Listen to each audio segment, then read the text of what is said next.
Aquela noite começou com um estalo que ninguém esqueceria. Metal amassando, vidro trincando em mil facetas. O som seco do impacto que faz o coração da rua pular. Luzes de neon se confundiam com os refletores dos carros e, por alguns segundos, tudo que se ouviu foi o chiado de pneus e, depois, um grito curto, um som humano, pequeno, que parecia vir de muito longe.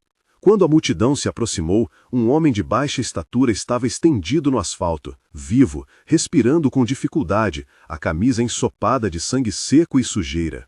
Havia um pedaço de espelho retrovisor preso entre as pernas do banco traseiro de um carro importado. O para-choque do automóvel mostrava a curva violenta, que já dizia mais do que todas as versões seriam capazes de explicar. Os primeiros celulares surgiram como lanternas, iluminando o rosto dele. Olhos semicerrados, um corte rente ao supercílio, a mão trêmula apoiada no peito. Alguém falou, chama a ambulância, e outro já filmava. Nas imagens que depois circulariam, o barulho das sirenes vinha cortado, o foco era sempre o mesmo. O homem, pequeno perante a massa, rodeado por pessoas que em poucos minutos se tornariam juízes virtuais. O primeiro a sair do carro foi um jovem de roupas caras, as calças justas, o relógio que brilhava quando seu braço se movimentava. Ele olhou por um instante, expressão rápida, e em seguida virou o rosto como quem se livra de algo que pode sujar as roupas. Seus amigos riam nervosamente. Foi só um arranhão, ouviu-se. Mas do jeito que ele empurrou a porta e olhou para o homem no chão, algo no silêncio da rua já sabia. Aquilo não havia sido um acidente banal. Nos dias que se seguiram, o vídeo do incidente se fragmentou em centenas de versões. Havia ângulos melhores, cortes que favoreciam um personagem ou outro, legendas inflamadas que transformavam suposições em certezas. No centro das atenções apareceu um nome, Vinícius, herdeiro da família Almeida. Jovem bonito, rosto de quem nunca teve que pedir desculpas, garoto criado entre clubes de tênis, carros com motor potente e férias em ilhas tropicais. Nos primeiros posts, a hashtag era ambígua, logo virou um veredito cáustico. Qualquer coisa que ele tocar, explode, escreveu alguém. Mais um caso de impunidade, retrocou outro. Mas por trás do choque público, havia pequenas rachaduras que, foi preciso observar, sempre estiveram ali. Vinícius não nasceu mal de repente. Ensinamentos, permissões e risos cúmplices construíram um menino que se tornaria aquele jovem que desvia o olhar. Os vizinhos começaram a falar, com vozes que não se atrevem a gritar, mas que descrevem com precisão uma sequência de cenas que se repete. Brincadeiras de mau gosto com vendedores ambulantes, vídeos postados em festas onde ele faz piadas às custas de quem não pode se defender, empurrões que não eram para machucar, risos dos amigos que gravavam, curtidas que transformavam escárnio em aprovação. Havia também depoimentos menos óbvios. O entregador que foi chamado por Vinícius para mover um sofá e acabou levando lições de humilhação. A garota do bar cujo casaco foi puxado como se fosse uma peça de adorno. O porteiro que lembrava de um bilhete jogado no chão, uma nota com um trocado que Vinícius atirara como quem presenteia um animal.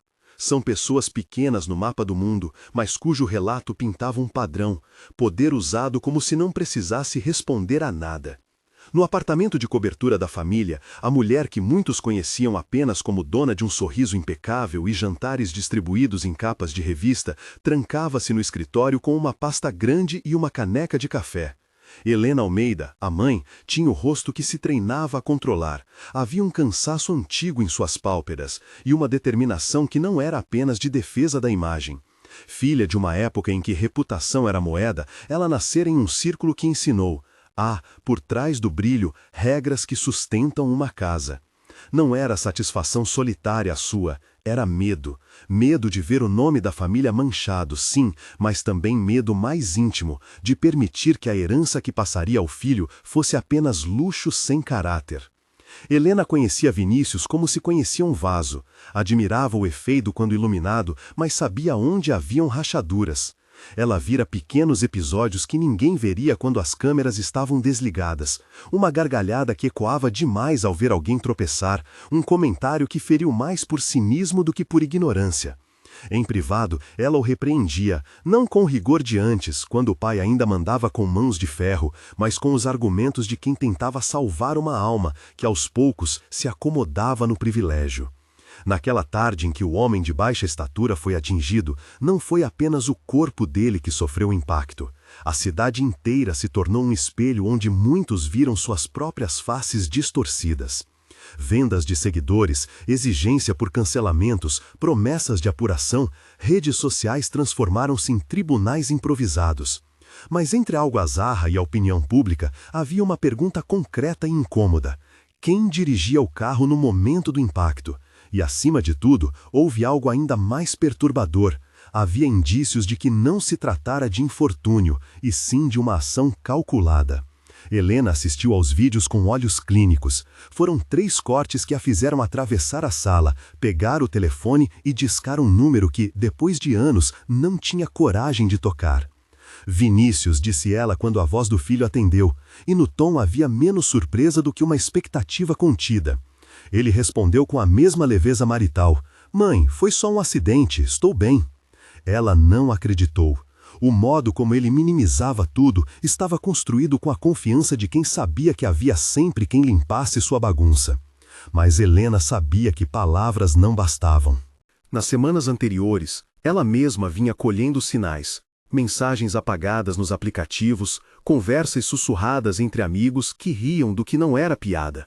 Havia uma filmagem, uma única tomada, que mostrava o carro se aproximando rápido demais, uma sombra saltando na rua e o volante girado como se fosse um gesto de propósito. Era pequeno o vídeo, havia tremor, falta de contexto. Ainda assim, algo naquela imagem remetia a uma decisão e não a um azar. Quando, naquela noite, a polícia abriu um boletim com um termo mal explicado, em investigação, e os veículos de comunicação começaram a escavar, Helena percebeu que havia 2 núcleos em colisão. A narrativa pública, que pedia sangue, e a verdade, que precisava de prova. Mostrar só a raiva não bastaria, era preciso evidência sólida, e ela sabia onde encontrar uma. No porão da mansão, dentro de uma caixa com documentos antigos, estava um pendrive. Vinícius, meses antes, tivera a vaidade de submeter-se a brincadeiras com os equipamentos da casa. Um amigo gravou e ele guardou a filmagem pensando que seria apenas mais uma peça para alimentar sua imagem. Helena, curiosa e atenta, havia pedido ao motorista da família para verificar o histórico do servidor, sob o pretexto de organizar backups. O que encontrou foi uma fala que ninguém esperava. A gravação de uma conversa em que Vinícius descrevia, em risos, a brincadeira que fariam naquela mesma rua. Uma aposta absurda para ver se alguém tinha coragem de reclamar. A voz era dele, rindo alto, a câmera tremia. Em outro arquivo, havia um print de uma troca de mensagens onde o motorista de um amigo admitia que o carro passaria perto e que eles iam mostrar para o cara como é viver na pressa. Helena ouviu a gravação em silêncio, como quem segura uma chave que abre uma porta que não quer abrir. Controlou o peso da emoção, porque sabia que agir sob impulso seria pior. No dia seguinte, fez uma cópia forense do arquivo e levou a um perito independente, não dos amigos de sempre, mas de alguém sem compromisso com a família. O laudo confirmou o que seu instinto havia dito. A gravação não era forjada, os dados de tempo batiam com os registros de GPS do carro e a conversa indicava intenção, não mera casualidade. Essa descoberta a perturbou em níveis que não se explicavam apenas por proteção ao sobrenome. No fundo, havia a percepção de que permitir o silêncio seria incubar algo pior. A normalização de um comportamento que, ao cabo, destruiria mais do que uma reputação, destruiria vidas. Era a mesma percepção que, quando jovem, a fizera enfrentar sua própria família para corrigir uma injustiça. Agora, diante daquela fita, ela viu seu dever, como mãe e como responsável moral. Decidiu que não haveria chantagem pela aparência, nem varredura por aparência. Se Vinícius tinha cruzado uma linha, era seu dever, por amor e por não amar o dinheiro acima de tudo, expor aquilo que ele precisava ver para se tornar outra pessoa. Enquanto isso, a cidade, sedenta por nomes, já havia apontado para a família Almeida. Em conversas de esquina, o nome de Vinícius se misturava a perguntas: será que a influência vai abafar? Seus amigos, alguns de longas datas, começaram a receber mensagens. Caio e Yuri, sempre na cola, sempre prontos para rir, trocaram imagens e piadas, e, no calor das conversas, um deles mandou, sem pensar, a filmagem que vira no carro para um perfil de humor. Em minutos, aquela mesma filmagem viralizou. Amigos que antes bajulavam sua impunidade, agora tentavam se distanciar com desculpas costuradas. Não posso me meter, é melhor esperar. Mas havia quem, por instinto de preservação própria, apagasse conversas, desmarcasse encontros e trocasse de número. No clamor público, o sobrevivente aparecia pouco, porque estava internado em uma unidade de atendimento, com feridas que exigiam cuidado e um olhar que às vezes se perdia num ponto fixo no teto. Entre os médicos e enfermeiros, a notícia corria como rumor. Ele não perdera a vida, mas perdera parte da capacidade de confiar. Havia momentos em que o homem, chamado Rafael pelo registro médico, recebia visitas. O maior cuidado era ouvi-lo. Rafael, quando perguntado, dizia pouco. Tinha memórias fragmentadas do que ocorrera naquele cruzamento, e a dor física roubava palavras. Em um desses instantes, uma enfermeira segurou sua mão de maneira que não tratava o paciente como um espetáculo. "Vai ficar bem", disse ela, e a simples frase trouxe-lhe lágrimas, como se fosse a primeira máscara de humanidade que lhe devolviam. A vida de Rafael antes do acidente tinha sido de pequenas batalhas, trabalhar em lojas, juntar dinheiro para ajudar a família, sorrir com cuidado para não pedir demais. Nos relatos que chegaram depois, havia uma cena que o mostrava comprando um presente para a sobrinha com o troco contado com precisão. A exposição pública precisava lembrar que havia um rosto por trás da manchete, uma família que não tinha carros importados, mas tinha dignidade. Helena sabia disso, e sua decisão de revelar a verdade não seria uma caça humana. Ao contrário, procurava, de forma estranha, uma correção que também guardasse um cuidado com a vítima. Quando ela se sentou à mesa da sala de reuniões da empresa da família para discutir como agir, havia uma divisão clara. Assessores que sugeriam uma nota curta negando tudo. Outros que recomendavam esperar o curso da investigação policial. O diretor jurídico falava de risco de imagem. A chefe de relações públicas falava em minimizar danos. Mas Helena ouviu e, ao fim, deu uma ordem curiosa para quem a conhecia. Preparemos a verdade. Não era uma confissão mecânica, mas um processo curatorial de fatos. Ela queria apresentar evidências sólidas, queria que a revelação fosse um remédio amargo, mas necessário. Os primeiros sussurros sobre seu plano vazaram. Havia quem a chamasse de hipócrita, por ter coabitado anos com as extravagâncias do filho. Outros, no entanto, perceberam a coragem do gesto. Se fosse verdade, a verdade deveria ser dita por alguém com poder de demonstrá-la. Helena preparou uma coletiva, não uma coletiva de autodefesa, mas um anúncio com laudos, vídeos e declarações. Convidou jornalistas, também fez questão de chamar representantes das organizações de direitos da pessoa com deficiência, não para limpar sua imagem, mas para garantir que a vítima não fosse secundarizada. Vinícius foi chamado para conversar, primeiro sob reprovação velada, depois sob interrogatório materno. Em um desses momentos, e aqui o relato muda para a primeira pessoa, porque só assim se entende a contradição que domou Helena, ela olhou para o filho e disse: "Você sabe o que é responsabilidade?"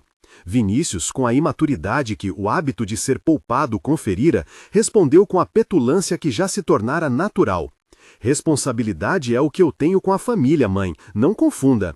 Era a voz de quem vê o mundo como um tabuleiro, onde as peças dos outros podem ser movidas.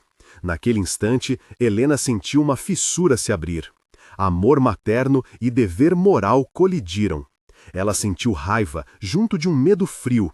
Permitir que aquilo passasse sem consequência seria selar um destino pior para o filho. Não necessariamente para o público, mas para a própria consciência dele. Os dias antes da coletiva foram de preparação meticulosa. Helena pediu que o pendrive fosse submetido a uma perícia adicional. Pediu que se consultasse o registro de GPS do carro. Conseguiu a declaração do motorista que viu a movimentação. E organizou uma linha do tempo que mostrava a sequência dos fatos. Não queria um linchamento. Queria que a cidade entendesse que havia provas e que a responsabilidade não seria, dessa vez, convertida em silêncio. Ao mesmo tempo, a família sofreu pequenas rupturas internas.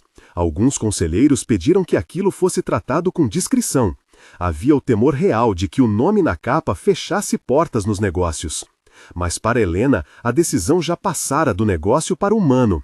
Se Vinícius fosse protegido agora, poderia assimilar que seus atos não têm preço, e aquele ensinamento teria efeitos mais danosos do que qualquer prejuízo financeiro.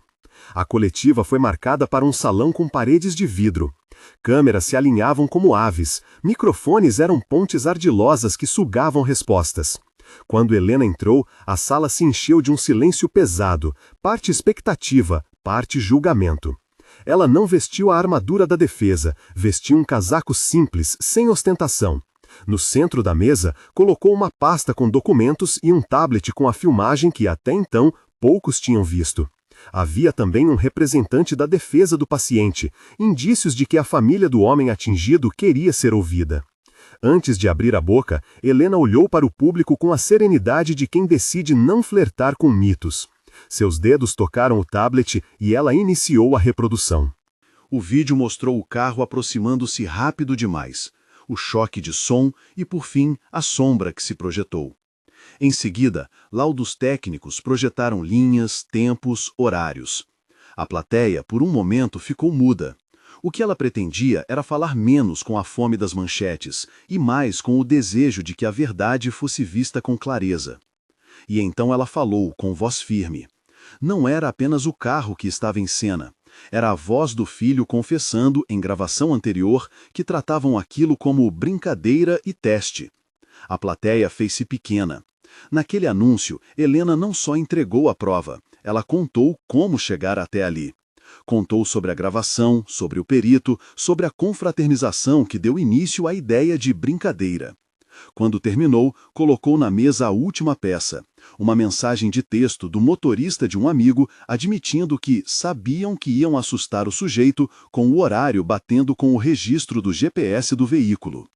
A câmera captou o rosto de Vinícius enquanto Helena falava. Havia um recuo involuntário, mas, ao mesmo tempo, um olhar que buscava a saída mais fácil, a negação pronta, a desculpa enlatada. Ele permaneceu calado, enquanto sua mãe desfiava aquilo em público. Os repórteres dispararam perguntas e Helena respondeu com frieza e uma clareza que surpreendeu. Meu filho errou. Ele causou o acidente. Não vou escapar desse fato. Essas palavras caíram com um peso inusitado. Era a primeira vez que alguém da elite falava em nome da verdade, mesmo que isso significasse implicar o próprio sangue. No instante em que Helena pronunciou aquilo, o mundo ao redor mudou de forma abrupta. Não foi o choque das notícias que mais pesou, foi a consciência de que uma mãe havia escolhido a verdade em vez do conserto de imagem. Havia algo quase bíblico nesse movimento, uma renúncia que não curava, mas que exigia reparação. Para muitos, foi um alívio, para outros, uma traição inaceitável. A revelação, porém, deixou tanto espaço para dúvida quanto para convicção. Técnica e emocionalmente, Helena dera um passo gigantesco, expor o filho. Mas a narrativa pública ainda precisava se desenrolar. Julgamentos, inquérito policial, processos sociais e, talvez, sanções legais. A notícia se espalhou com a velocidade de fogo. Nos grupos de mensagens, nos programas de rádio, nos blogs que transformavam o escândalo em comentário fino. As curtidas e compartilhamentos dobraram. A cidade, que por dias usava a internet para vociferar, agora tinha um alvo explícito. A partir dali, não havia mais um indefinido a culpar. Havia nomes, datas, provas. Vinícius foi levado a uma sala reservada depois da coletiva. Lá, sozinho com a acusação que a própria mãe apresentara, ele teve que encarar algo que estava além das sombras que sempre o cobriram. A possibilidade real de perder privilégios. Helena não queria destruir o filho, ela queria que ele visse o resultado de seus atos. Talvez esse fosse o problema. Não havia prêmio maior que o luxo, mas era preciso que o conforto tivesse um freio. Ela, por sua vez, sentia uma angústia que não se dissolvia em satisfação. A exposição era um remédio amargo, e ela sabia que, para curar, era necessário que a medicina não matasse quem já estava doente. Lá fora, a juventude de Vinícius começava a perceber o custo de suas risadas passadas. Caio e Yuri, que antes riam sem medida, agora tentavam apagar suas digitais, apagar mensagens, desfazer encontros. Mas os registros persistiam, prints mardados por quem julgara necessário conservar provas, vídeos enviados por quem jamais teria imaginado que aquilo virasse caso. A cidade colhia o que foi plantado. A rapidez em julgar transformara-se em um processo acelerado de exclusão social. Convites foram cancelados, contratos foram suspensos e pequenos gestos de distanciamento multiplicaram-se. E Rafael, o homem de baixa estatura que sobreviveu ao impacto, foi tratado com mais cuidado do que a manchete faria crer. Visitas de representantes de organizações que defendem pessoas com deficiência vieram acompanhadas de pedidos para garantir sua estabilidade. Em certo momento, quando teve forças para falar, Rafael olhou para aqueles que o cercavam e disse algo curto, sem o peso retórico da imprensa. Quero só que me deixem em paz para me recuperar. Era um pedido de humanidade simples e profundo, talvez a parte mais honesta daquela história. Aquela foi a hora em que Helena, que buscara reparar algo mais amplo que mera reputação, percebeu a complexidade de seu gesto. Expor o filho significava também expor o conserto que se exigiria depois. Era uma aposta, sacrificar o presente de uma vida fácil para que, talvez, num futuro que ninguém garantia, Vinícius aprendesse o que era responsabilidade. Não havia garantia de cura moral. Havia apenas a certeza de que deixar passar poderia transformar impunidade em destino. As repercussões políticas e sociais ainda estavam por vir. Programas de TV discutiriam a moral das famílias ricas. Colunas falariam de decadência e piedade. Amigos que restassem fariam opções entre lealdade e autoconservação. Mas ali, naquele momento em que Helena terminara de falar e o tablet frio desligara a filmagem, um silêncio pesado dominou a sala de vidro. Algo havia sido quebrado e, para reparar, o caminho seria longo. Se a coletiva for o início de uma sequência que prometia reações em cadeia, havia também movimentos mais privados. A diretoria da empresa da família reuniu-se à noite para decidir o destino corporativo de Vinícius. Manutenção em cargos de influência era inviável, decidiram. Cortar benefícios, suspender acesso a cartões e privilégios era necessário. Em suas cartas internas, argumentaram que a reputação da organização dependia de uma postura ética. Helena, sentada na escuridão de seu quarto após o tumulto, soube naquele instante que as medidas que autorizara teriam efeito prático e que derrubariam o filho em toda sua superfície de luxo. O jovem, isolado, teve pela primeira vez a possibilidade de experimentar o que sempre foi desconhecido, a perda de privilégios. E a perda, quando acontece de forma abrupta, choca até mesmo o mais endurecido. Em sua primeira noite sem o conforto do poder, ele sentiu os mesmos ruídos que outras pessoas sentem há anos, o eco do vazio da própria moral. Encontrou, na mesa do quarto, um envelope simples, com bilhetes de momentos em que riquezas horríveis foram silenciadas por carícias de mãe.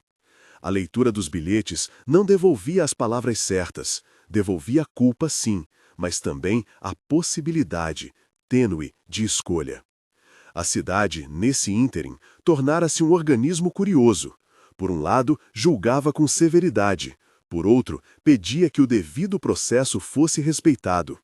Os repórteres buscavam o equilíbrio entre o frenesi e a reportagem responsável.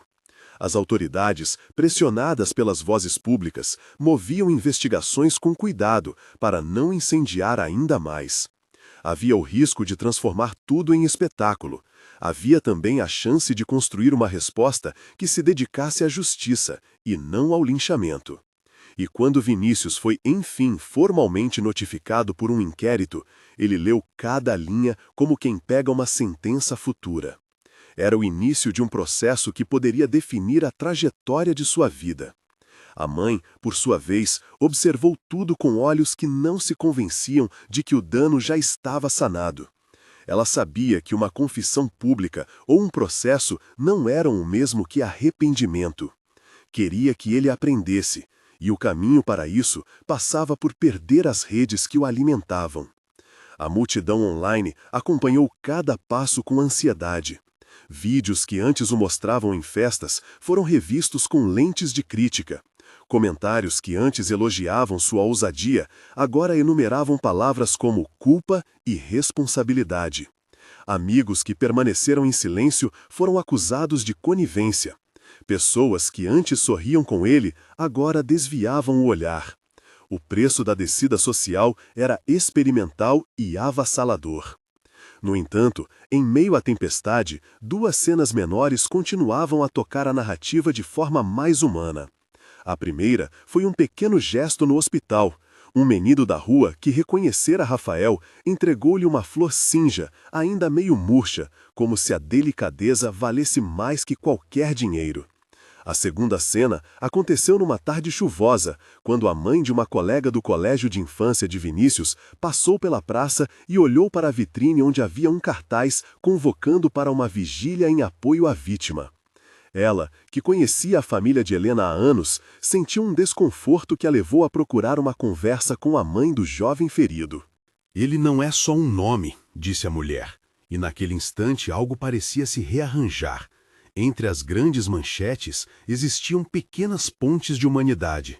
O que faltava ainda estava por vir, a reação dos amigos que haviam incentivado a brincadeira, os desdobramentos legais, o modo como Rafael se reergueria, se e quando, e se Vinícius teria coragem de admitir o próprio erro e pagar o preço da mudança. Helena havia dado o passo mais visível, talvez o mais doloroso, mas um gesto de coragem não garante transformação automática. Há sempre o espaço do sofrimento, da reparação e da reconstrução. Nesse meio termo, a cidade observa e participa. Há quem peça perdão com humildade e quem, envergonhado, se esconde. E então, quando as cortinas de vidro ainda respiravam o calor da coletiva, quando os jornalistas ainda reexaminavam arquivos e quando os laudos eram encaminhados para a polícia, uma nova informação surgiu. Uma pista tão pequena quanto decisiva.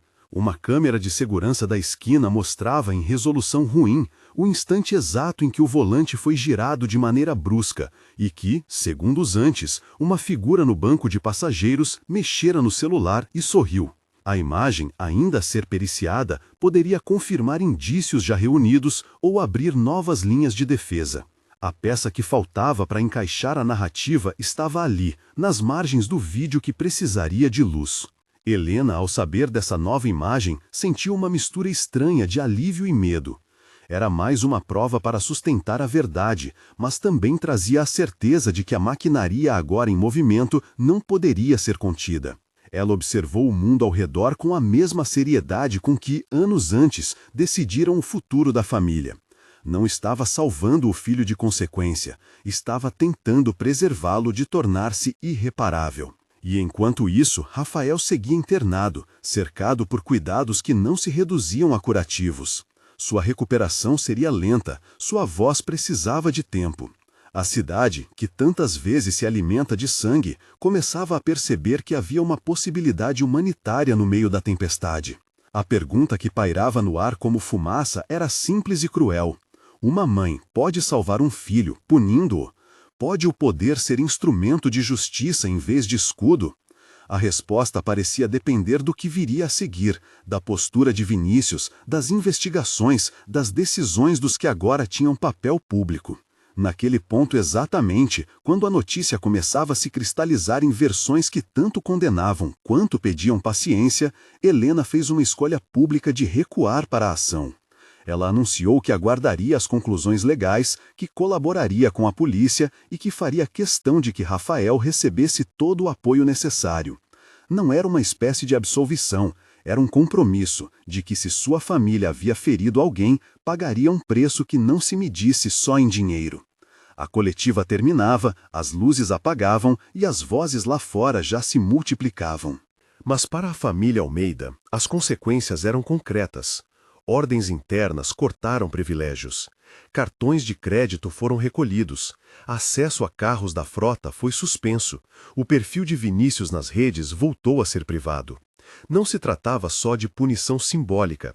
Era um recuo de todas as facilidades que o mantiveram longe da dor alheia. Os primeiros a as afastar foram os mais prudentes. Caio e Yuri, que antes riam das mesmas piadas, preferiram o silêncio. Um deles, foi Caio, recebeu intimação para depor. No interrogatório, as perguntas reduziram risos a sílabas embaraçadas. A verdade, quando tocada de perto, desarma. Caio admitiu ter incentivado a brincadeira em conversas, revelou que a ideia ganhou corpo numa mesa e assumiu ter enviado trechos do vídeo para perfis de humor. Não há aqui um espetáculo de delação premiada. Havia, ao contrário, o peso de reconhecer participação num gesto que saiu do controle. Seu depoimento confirmou aquilo que o laudo já indicava. Não fora acidente improvisado, havia um plano que transformou um transeunte em alvo. A acusação formal foi dirigida a Vinícius por lesões corporais graves com dolo eventual. A hipótese de que, ao assumir o risco, atuou com indiferença pela vida do outro. O processo seguiu seu curso. Nos bastidores, um acordo começou a ser costurado. O Ministério Público propôs que, se ele aceitasse medidas de reparação, prestasse serviços comunitários e participasse de um programa de educação em responsabilidade civil, a pena poderia ser reduzida. Era, na prática, a transição de punição para reparação, com controle judicial. A família, principalmente Helena, viu nesse caminho a chance de impor uma disciplina que o Estado poderia complementar. A humilhação pública foi apenas o primeiro passo. Quando os privilégios foram retirados, o impacto material se tornou visível. Vinícius teve de sair da cobertura e transferir-se para um apartamento menor pertencente a um antigo imóvel da família, agora sem mordomias. O carro esportivo passou a ficar numa garagem sem uso. Amigos que o visitavam para festas e regatas já não o incluíam em programas. Ele ganhou, pela primeira vez, espaço para ouvir o próprio eco sem que alguém o aplaudisse. E ouvir-se para alguém acostumado a ser espelho é encontro difícil. A primeira tarefa determinada como parte do acordo foi simples e mordaz: trabalho de base num centro comunitário da periferia ligado à organização que acolhera Rafael. Não foi uma humilhação inventada, foi consequência de um mecanismo de reparação. Ele trocou o tecido caro dos ternos por um uniforme gasto. As unhas deixaram de ser aparadas por uma funcionária. As manhãs passaram a ser preenchidas por atividades que antes eram invisíveis: arrumar doações, distribuir marmitas, abrir caixas, etiquetar roupas. Eram tarefas concretas que exigiam presença e compromisso. No início, Vinícius resistiu. Chegou ao centro como quem entra por castigo e andou pelos corredores com o rosto que revelava insatisfação a cada olhar. Foram dias de gozação velada de quem passava por ele na rua, de pessoas que conheciam apenas o rótulo que a imprensa construíra. Alguns voluntários o reconheceram e desviaram o olhar. Outros o trataram com neutralidade. A comunidade, ao mesmo tempo, não era perversa. Para muitos, aquilo era o reflexo de um sistema que esmagava a gente comum. Vinícius, cercado de caixas e marmitas, ouviu pela primeira vez relatos que não cabiam em manchetes. Mães que trabalhavam em 2 turnos, jovens que estudavam à noite, senhoras que com mãos calejadas contavam o que ganhavam. Numa dessas manhãs, ao carregar um saco pesado de doações, ele tropeçou e deixou cair livros e roupas. Um rapaz de pulso tatuado estendeu a mão sem perguntar. Era Yuri, o amigo que, naquele universo, escolhera não desaparecer por completo. Não houve piadas nem desculpas, houve um gesto mecânico de ajuda e um olhar sem condescendência. O primeiro dia serviu como batismo de realidade. O esforço físico do trabalho deixou marcas em seus antebraços que nenhum luxo conseguiria apagar. Enquanto isso, Rafael recebia a visita dos advogados e também de pessoas dispostas a garantir que sua recuperação fosse mais do que curativos. Em conversas privadas, pediu que não transformassem sua vida numa causa pública contínua. Desejava reconstruir, não posar para fotos de compaixão. Sua família recebeu propostas de indenização. Decidiu que aceitaria valores que custeassem tratamentos e algum conforto, mas negou-se a participar de espetáculos de inimizade. «Quero tempo, nada mais», disse certa vez quando questionado. Era um pedido de espaço para a reconstrução, não de silêncio. O encontro entre causador e vítima foi organizado por um mediador de uma entidade de justiça restaurativa.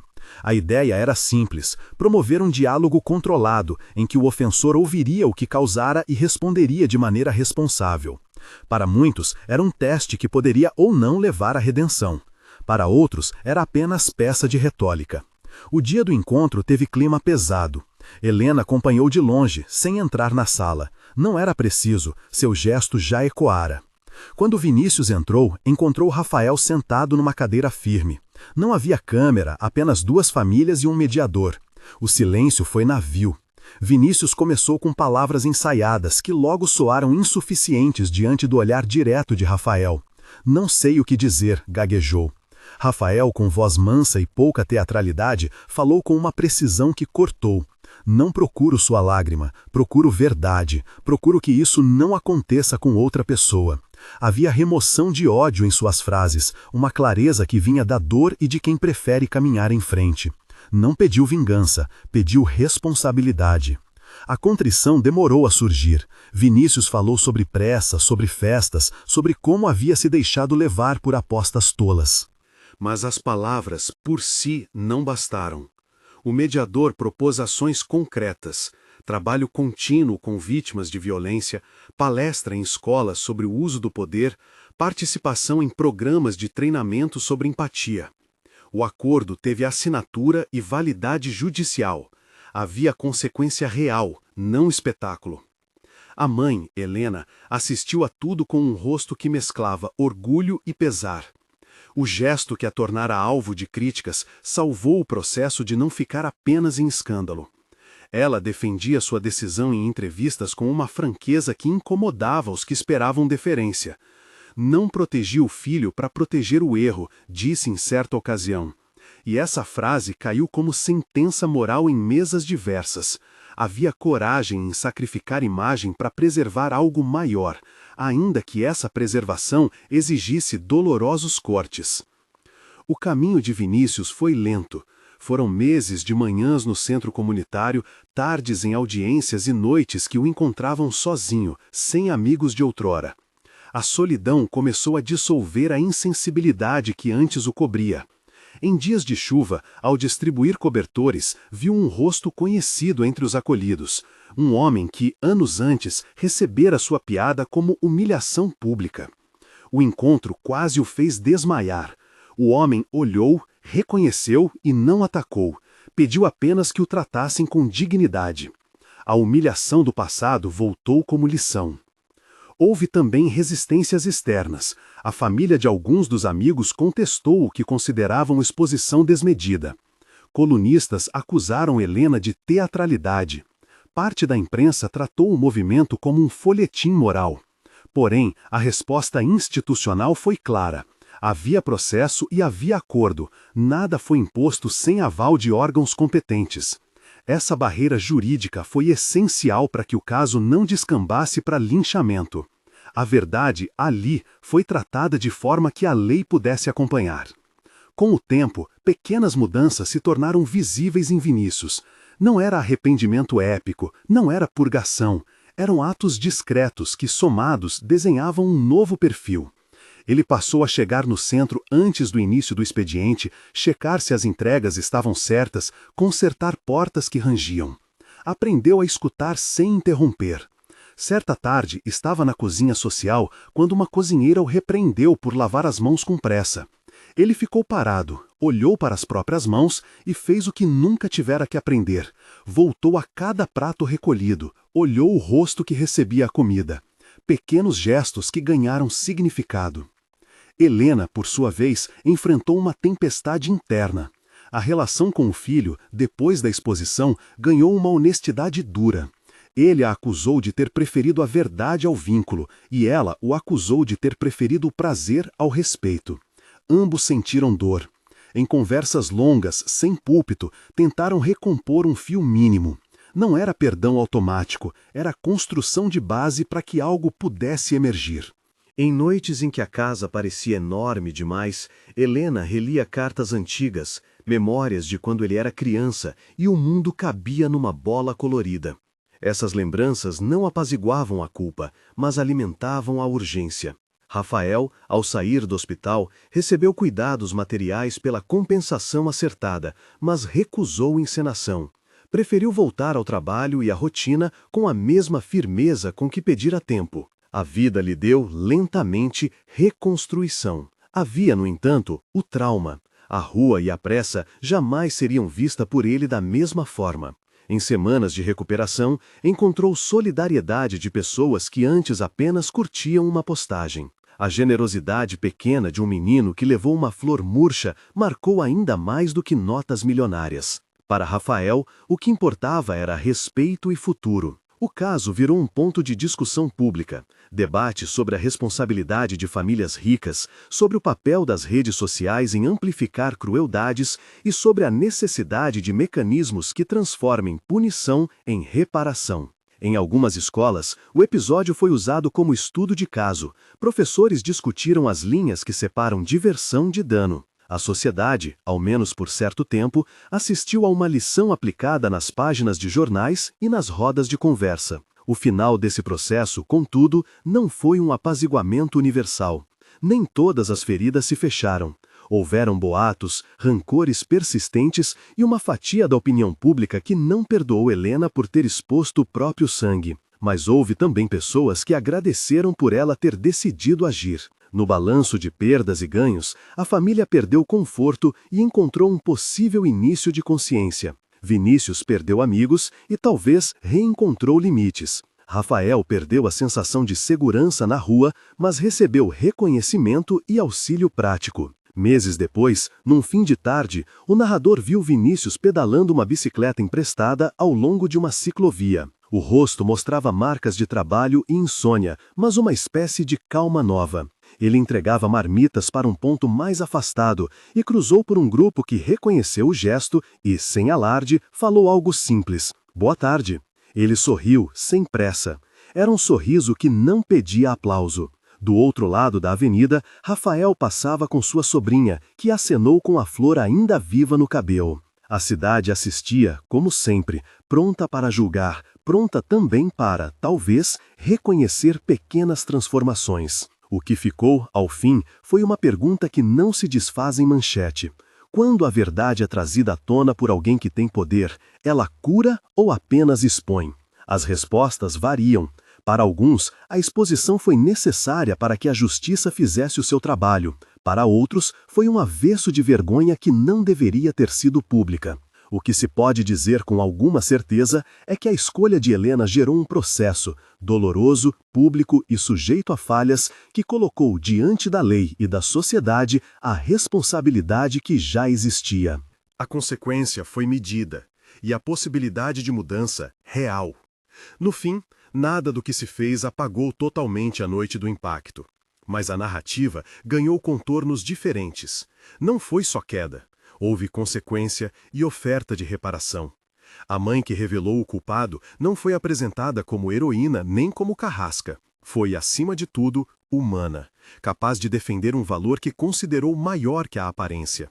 O homem de baixa estatura que sobreviveu continuou sua recuperação. A vida seguiu, com feridas e com possibilidades. E Vinícius? Ele aprendeu que o mundo não se dobra à vontade de um homem quando esse homem se fecha ao sofrimento alheio. Aprendeu, de forma lenta, que privilégio sem responsabilidade é vazio. E você, ao ouvir essa história, o que pensa? Acredita que a exposição pública e a perda de privilégios podem transformar um caráter? Ou isso apenas humilha e derruba? Comente abaixo e compartilhe este vídeo com alguém que precisa refletir sobre poder, responsabilidade e reparação.